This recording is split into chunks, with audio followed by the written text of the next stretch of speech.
Hello, my brother priests, deacons, and seminarians. I'm Father Frank Pavone, National Director of Priests for Life, with ideas about preaching the pro-life message for the fourth Sunday of Year C.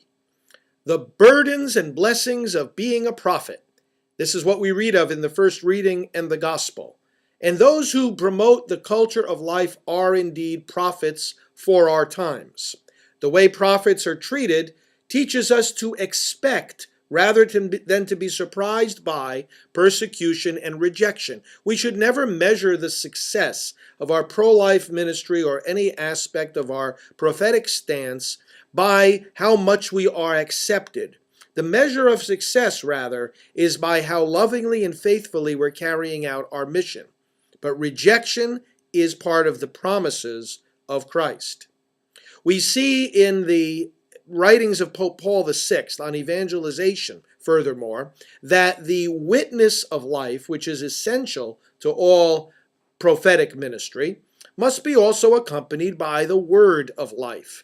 At times it is necessary to explain why we are living a certain way, why we are taking a certain stand.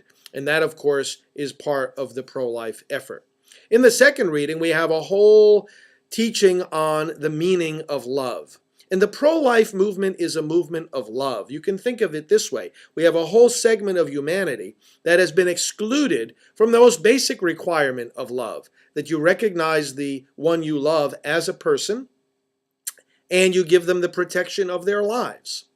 And Jesus said, love your neighbor as yourself. In other words, recognizing your neighbor, a person like yourself. And this is what our society fails to do to the unborn. So the pro-life movement is a surplus of love for those who are most unloved.